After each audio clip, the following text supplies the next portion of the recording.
Hola a todos, les damos la bienvenida a un conversatorio, un video más. Gracias a todos por seguir a Fundación Nicolás en todas nuestras redes. El día de hoy le robé el espacio a Estefanía un ratito para poder conversar entre hombres de lo que nos está pasando, de lo que podemos identificar alrededor de esta fecha en junio, que es el Día del Padre. El día de hoy me acompaña en este video Juan Francisco Toledo. Él es amigo ya de Fundación Nicolás, ha estado en algún otro video con Estefanía y él desde Chile nos acompaña. Él es esposo y padre de dos hijos. Una de sus hijas, María Trinidad, trascendió y su hijo arcoíris llamado Lucas, de profesiones de ingeniero civil industrial, pero con lo acontecido a raíz de Trini, se transformó en coach de vida, ¿no es cierto?, en inteligencia emocional. Entonces, el día de hoy vamos a conversar con Francisco y ver qué tipo de herramientas podemos tener en estos días que vamos a celebrar el Día del Padre. Hola Juan Francisco, ¿cómo estás? Gracias por acompañarnos el día de hoy. Hola Eduardo, bien por acá, aquí en Chile, ¿cómo están por allá? Bien, bien, acá, bueno, en Quito estamos queriendo empezar el verano, pero no se decide todavía, llueve un poco, no llueve, hace sol y lluvia, entonces estamos ahí todavía acostumbrándonos a este llamado verano en Quito. Ustedes allá en Chile, ¿cómo les va? Pleno invierno con lluvia temporal, anegamiento en algunas ciudades, así que, pero, pero son cosas que siempre pasan, ¿sí? Con el tiempo encima, sí. Así que Juan Francisco, como había dicho en la introducción, el día de mañana, tanto en Chile como en Ecuador, se va a celebrar el Día del Padre. Eh, Muchas veces cuando hablamos de pérdidas, cuando hablamos de duelo perinatal o cuando hay padres que pierden a sus hijos, siempre la conversación va generalmente enfocada en la mamá. No me preguntes todavía si es que he logrado diferenciar este comportamiento social, pero suele suceder y muchas veces sucede desde los mismos padres. Los padres en algún punto tratamos de tal vez un poco ocultarlo, dejarlo en silencio este sentimiento para que no aflore. Este proceso de los padres llega a ser normal. ¿Te pasó a ti? ¿Cómo lo vives desde la perspectiva de padre este asunto antes de entrar al video, hablábamos de sentirnos o no sentirnos padres? ¿Cómo logramos desenmarañar ese dilema? sí, es interesante porque yo creo que hay que separar dos cosas. Una es cómo vivimos nosotros el fallecimiento de nuestros hijos y después es cómo nos sentimos o no nos sentimos padres en una celebración que se nos viene el día de mañana. Yo creo que por la primera parte tiene que ver un poco con el ser hombre, el ser muy distinto a cómo lo está sintiendo, cómo lo está viviendo la madre. La madre es mucho más emocional, quiere sacar inmediatamente sus emociones, quiere manifestar lo que está sintiendo. En cambio, el hombre en su mayoría nos criaron muy distinto también. Nos dijeron, no dejes aflorar tus emociones, no llores. Es un símbolo de debilidad para el hombre. O llorar es de Entonces, chicas. es exacto. Entonces, es algo que culturalmente te lo dicen mucho. Y no necesariamente tus mismos padres, sino que culturalmente La sociedad en general. te van diciendo. Y de hecho te van formando de esa manera, incluso en muchas cosas cuando uno va a lo laboral, también, o sea, lo laboralmente, si un hombre llora o manifiesta sus emociones, es un símbolo ya de debilidad. Y yo creo que por ahí el hombre lo manifiesta de distinta manera, lo llora, llora este sufrimiento, tiene ese dolor, el dolor es el mismo en ambos, pero el hombre lo vive de manera muy distinta. lo vive de manera muy individual. ¿Por qué? Porque su pensamiento es que no quiere agregarle más sufrimiento a la madre. Entonces, como el hombre ha sido de alguna manera criado en una sociedad de que él tiene que ser el protector de la familia, no va a sucumbir durante este dolor, por más fuerte que sea. Pero llega un momento, y es lo que me pasó a mí, que uno ya no aguanta de ser este superhéroe, de no manifestar sus emociones, sino que ya no aguanta. Y creo que la mejor forma es manifestar lo que uno está sintiendo. No voy a ser menos hombre por decir yo tengo pena, tengo tristeza, me duele el alma por haber tenido este fallecimiento de nuestro hijo, sino que es todo lo contrario.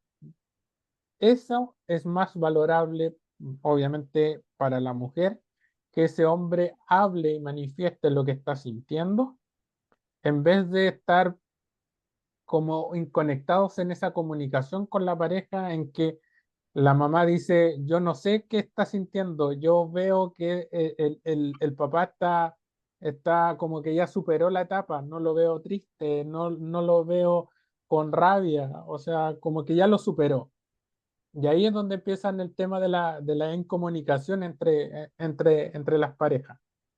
Bueno, ya Y vamos a hablar un poco de este tema de, porque siempre cuando tenemos conversatorios alrededor del duelo, etcétera, entendemos que los hombres y las mujeres, las mamás y los papás viven el duelo desde una perspectiva absolutamente distinta, cada uno desde su arista, ¿no es cierto? En un ratito vamos a hablar un poquito más, a ahondar en esa diferencia o en esa dualidad de la vivencia del duelo. Pero, por ejemplo, quería preguntarte, y partiendo desde mi propia perspectiva, desde mi propia experiencia, desde la partida del Nicolás, o el momento en que partió el Nicolás, o sea, o desde que supimos que el Nicolás venía en camino, yo ya me sentía papá. Hay muchas cosas que pasan el momento en que tu hijo ya no está, ¿no es cierto? No sé, no sabría decirte exactamente si es que hubo en algún momento de este periodo, desde noviembre del 2022 hasta hoy, que yo haya dicho no soy papá o no me siento papá. Lo que sí he notado es que no lo digo todo el tiempo. O sea, no es algo que uno se lo repite, no es algo que uno se lo recuerda, sino que pasa de vez en cuando. Ves una foto o ves un recuerdo y dices, oh, sí, mi hijo, yo soy su papá. ¿Cómo viviste tú ese periodo? ¿Cuánto tiempo fue ese periodo entre la partida de Trini y la venida de Lucas en el que tú estuviste en esa, digamos que en ese limbo, ¿no? Hoy por hoy tú no hay discusión, nadie en la sociedad te va a negar el título de padre porque lo tienes a Lucas. Pero en ese periodo entre Trini y Lucas, cómo era esa vivencia? Cómo sentías eso o cómo lo afrontabas? claro, yo creo que ahí depende mucho de lo que sienta uno individualmente. O sea, si yo me siento papá o no me siento papá. Y tiene que ver con algo súper personal. De hecho, es cómo yo lo estoy viviendo este fallecimiento. Si, si yo en realidad siento que yo fui papá desde el momento de la concepción o desde que supimos que íbamos a tener un bebé, o soy como este papá que culturalmente dicen que empieza a ser papá cuando nace. Entonces, ahí hay como un tema cultural y obviamente vuelvo a lo cultural. Aquellos papás que a lo mejor no se están sintiendo papás por el hecho de no tenerlo vivo a su hijo, tiene que ver un poco más con esa concepción de esa cultura, de decir que o gana más fuerza ese concepto de que uno es papá al momento de que el bebé nace. En particular, en mi experiencia, yo me sentí papá desde que supe la noticia hasta que fallece y lo sigo sosteniendo de que yo tengo una paternidad en el cielo y una paternidad aquí en el ámbito terrenal. Entonces, obviamente hay momentos en que cuando te preguntan cuántos hijos tienes, va a depender mucho de con quién estoy hablando. Sí, Porque, y eso es normal, y eso es muy normal, y de repente uno se siente como mal al decir, tengo uno, porque estoy negando, en tu estoy caso. negando, Y en mi claro, caso decir no tengo. claro. Que siempre hay quien te Entonces, pregunta, ¿y tienen hijos? Y ya tienen hijos, y siempre hay segundos en la cabeza que tú dices, o me pasa a mí, ¿no? Digo, ¿qué dijo? ¿Qué digo? Digo que tengo uno, que tuve uno, o que no tengo ninguno. Y claro, lo que tú dices es cierto, depende mucho de con quién estás hablando, ¿no? claro, yo cuando empecé, o sea, y no hace mucho tiempo atrás, yo decía, no, yo elijo a las personas a quien decirle. Pero llega un momento en que me siento tan mal yo de decir, tengo uno, Negar, sabiendo que yo, negarle a sabiendo que tu tengo maternidad, ¿no? a Trini. Entonces llega un momento en que si me preguntan, yo tengo dos hijos. Y de hecho tengo más hijos porque nosotros también tuvimos otras pérdidas que fueron más tempranas. Entonces, pero llega el momento después ya que efectivamente cuando te preguntan eso y tú respondes eso, de que en este caso, en mi caso, que tengo dos, y les dice que tienes una hija en el cielo y un hijo aquí en la tierra, como que se tienden a ir hacia atrás, no saben qué decir, La pero situación ahí, es muy incómoda en algunos casos. Es claro, bastante curioso el tema. pero ahí comprendo yo también con el andar y la experiencia que he tenido, en que ya eso no es problema mío. Mm. Es un problema ya de la persona cómo lo vive esa persona. Pero yo estoy bien, o sea, yo me siento bien, le digo que efectivamente tengo dos hijos, entonces ya mi conciencia y mi actuar ya me libera. Y después, y también es liberador porque muchas veces hay personas que me han preguntado esto y me han dicho, yo también sufrí el fallecimiento de mi hijo, sufrí el fallecimiento de mi hija, o conozco a alguien. Entonces, como que quedan un poco impactados, pero a la vez también encuentran algo de conexión con esto. Exacto, pero yo creo que más se impactan, no por el hecho en sí. Tal vez es una reflexión que se me ocurre. Tal vez no se impactan por el hecho en sí, sino por la naturalidad que uno a veces lo llega a hablar. ¿No es cierto? Cuando me preguntan a mí si yo tengo hijos, yo digo, sí, tuve un hijo, nació, se llama Nicolás o se llamaba Nicolás, y pasó esto, nació y falleció después de 7 horas. Entonces, claro, la gente tal vez no se impacta por el fallecimiento del Nicolás como tal, sino por esa naturalidad con la que yo trato de hablarla, porque es algo que en algún momento concienticé y dije, claro, o sea, a ver, si alguien me pregunta y yo digo, no tengo hijos, ¿en dónde queda el Nicolás? ¿No es cierto? Exacto. Entonces, ese asunto. Entonces, lo que deberíamos más bien tratar, y para todas las personas que están viendo estos videos, es entender, tal vez no normalizar, sino entenderles a esos padres que han perdido un hijo, que ellos se van a sentir padres, ¿no es cierto? Y que lo van a poder hablar.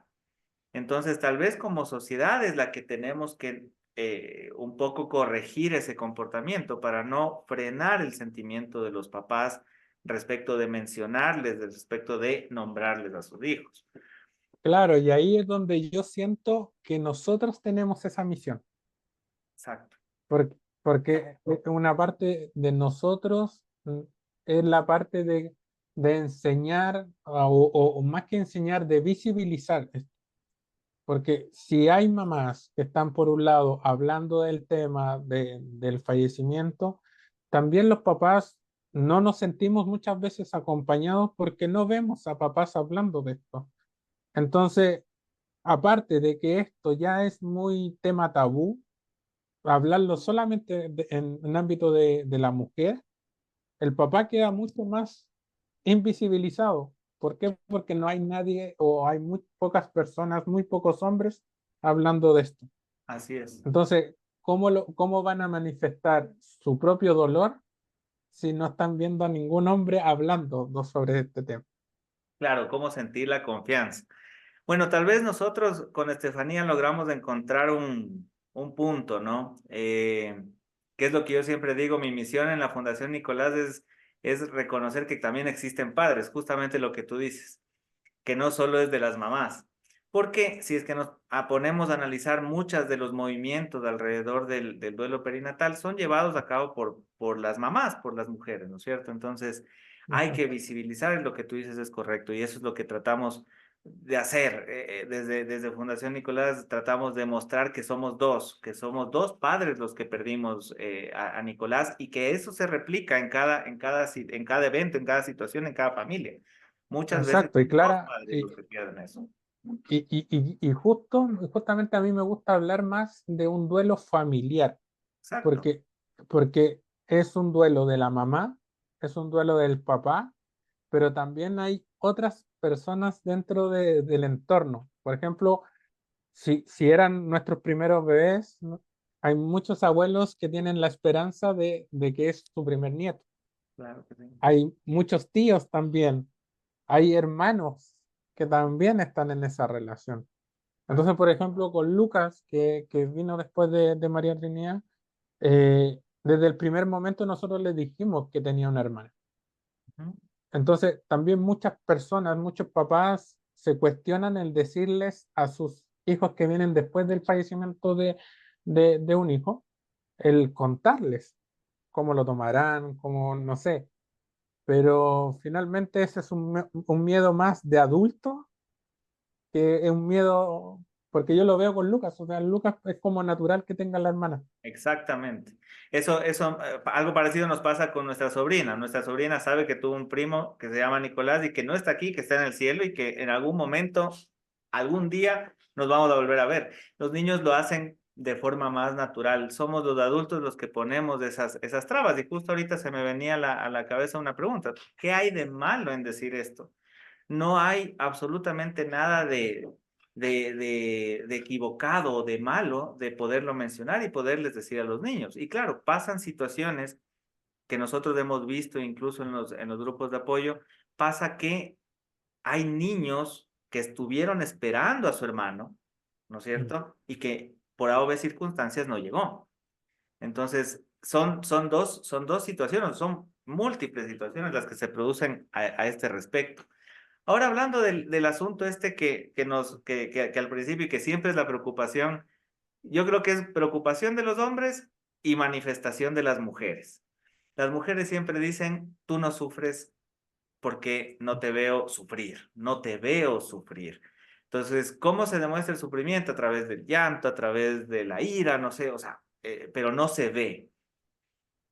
¿Qué, cómo o qué mensaje les darías a los papás? Ahí sí en conjunto, ¿no es cierto? Porque hay veces que uno dice, la mujer tiene que entendernos a los hombres, que somos más cerrados o nuestro carácter nos obliga a eso. Pero también hay veces que los hombres tenemos que entender a las mujeres de esa posición, ¿no es cierto? Y tal vez darles una explicación o explicarles del por qué nosotros no lloramos tanto como ellas, porque no quiere decir que no lloramos, sí lloramos, Sí. pero tal vez no tanto. Entonces, ¿cómo les darías desde la perspectiva de coach? ¿Qué tip le darías? ¿Qué les dirías para que ajusten eso? Porque en realidad es una problemática que se repite mucho en las parejas. Yo creo que el primer punto, yo creo que uno de los más importantes, es comprender que somos diferentes. Creo que eso lo tenemos que graficar muy bien porque una mujer no va a pretender que el hombre actúe de la misma manera, ni el hombre va a pretender que la mujer actúe de la misma manera, sobre todo en temas de duelo. De hecho, lo más probable es que tú, Eduardo, y yo como Juan Francisco lo hayamos vivido completamente de maneras distintas, siendo del mismo género. Entonces, es muy individual este proceso que cada uno sigue. Pero ahora, en temas de pareja, yo creo que la clave o la receta, si podría mencionarlo de alguna manera, es la conversación, es la comunicación. Eh, y también el hombre de dejar de pensar en que, pucha, me van a ver triste, voy a manifestar algo de debilidad. Está bien sentirse vulnerable, está bien dejar de pensar estas cosas que no tenemos que llorar porque nos vamos a ver más débiles, no nos vamos a ver este macho alfa como que culturalmente nos posiciona o esta persona que va con el dinero y que no, o sea, el hombre es un humano que también siente, no es un robot, tiene sentimientos, tiene sus propias emociones. Lo importante es que haya comunicación. ¿Por qué? Porque, como tú lo decías, la mujer muchas veces cuestiona o se pregunta por qué el hombre no está llorando o no está sufriendo o no lo manifiesta. Y ya se crea o se concibe de alguna manera en su cabeza que el hombre ya no está sufriendo. Entonces, como actuamos los seres humanos, nosotros empezamos a pensar, nos empezamos a preguntar y queda en nuestro cerebro. Y el cerebro es como estos ratoncitos, estos hámsters que están corriendo y empieza a contarse esa historia. Entonces llega un momento en que toca conversar o comunicar con la pareja, se empieza a activar esto y hay conflicto. ¿Por qué? Porque ese pensamiento se hace como real. Entonces, y yo lo que hago en la invitación siempre es, ¿por qué no le preguntas? ¿O por qué no se pregunta? Entonces, de ahí empieza a haber una conversación. Ahí yo le De agregaría ahí tal vez empieza. esa conversación o esa comunicación o esa pregunta, le agregaría la palabra asertiva. O sea, que sea una comunicación armónica y no una comunicación de reclamo, ¿no es cierto? Porque Claro, también, o sea, yo no es lo mismo preguntarle, mira, ¿por qué he notado que tú no lloras o qué está pasando? O, no, pero es que tú no lloras y, y yo soy la única que le quiso, exacto. ¿no es cierto? Es Entonces, que, es es que la eso es gran lo que diferencia. decía yo, o sea, que se asume como la realidad y desde ahí empieza la conversación. Exactamente. Entonces hagamos un paso atrás, en vez de que asumamos esta verdad, preguntemos. Exacto. O claro, informarnos antes, ¿no? Para tal vez cambiar lo que estamos pensando. Claro, O también muchas veces desde los hombres nos ponemos a pensar y decimos, y nos damos cuenta, ¿no? Mujeres no crean que no nos damos cuenta en el hecho de que no nos vemos llorando o no nos vemos en un punto de sufrimiento como les vemos a ustedes. Y también nos preguntamos eso, o sea, ¿qué pensará mi esposa al no verme en esta situación? ¿No es cierto? Entonces, también nos lo cuestionamos. Ahora, el día de mañana se celebra el Día del Padre, ¿no es cierto? O sea, mañana tú, yo y millones de padres en el mundo van a celebrar el Día del Padre. Hay padres como yo, pues tú le tienes a Lucas, pero hay padres como yo que no vamos a tener la celebración venida desde nuestros hijos, ¿no es cierto? Porque el estándar o la normalidad es que los hijos celebren a sus padres. ¿Qué le podría recomendar a estos padres que no van a gozar de la celebración venida desde sus hijos? ¿Qué podrían hacer en este día? Tal vez alguna cosa que les pueda recomendar a ellos. mira, yo creo que así como el proceso de duelo es individual, esto también es muy individual también. O sea, yo lo que siempre he recomendado es como vívanlo de una manera en que se sientan ustedes cómodos. Y hay muchas veces que se va acercando estos días y vamos planificando cómo vamos a esperar ese día. Pero resulta que ese día puede cambiar desde el primer momento de la mañana y nos puede causar otra cosa. Pero lo importante es que nosotros lo vivamos de una manera personal, amada, amable, eh, y que nosotros primero que nos cuidemos nosotros. hay personas que a lo mejor no lo van a querer celebrar y eso se respeta porque están dentro de este proceso todavía. Hay personas que a lo mejor se sienten medias incómodas en celebrar porque finalmente para otros no tienen sus hijos. Y hay otras personas que sí lo sienten de corazón y a lo mejor pueden ir al, obviamente si hay hijos que nacieron, pueden ir al cementerio, hacen alguna conexión ahí especial o como lo estimen conveniente. A lo mejor si tienen algún espacio de ritual, también conexión con ellos. Hay muchas veces que yo digo, mira, si a lo mejor necesitas tener algún tipo de conexión o algo en este día, quizás escríbele una carta. Y a lo mejor, si quieres, le puedes leer con tu esposa, con tu pareja, o guardártela Claro. para ti. Y así de alguna manera estás honrando también que tu hijo se manifieste de alguna manera en ese día. Muchas gracias, Juan Francisco. Son ideas importantes y ligado a lo que habíamos hablado antes, ¿no? De la comunicación, díganlo, díganle a su pareja. O sea, por ejemplo, a través de este video le voy a decir a Estefanía, ese día quiero dormir hasta tarde y quiero comer rico. Entonces, Muy bien. díganlo, exprésenlo. ¿Cómo quieren que les celebren ese día? Claro, no van a estar nuestros hijos ahí para celebrarnos, pero de alguna manera este puede ser un día en el cual podamos ratificar ese hecho, ¿no? Ratificar el hecho de que somos padres y de que por cortito tiempo aquí en la tierra tuvimos a nuestros hijos con nosotros. Exacto. Y Eh, seguimos siendo padres por siempre. y seguiremos siendo padres, exactamente.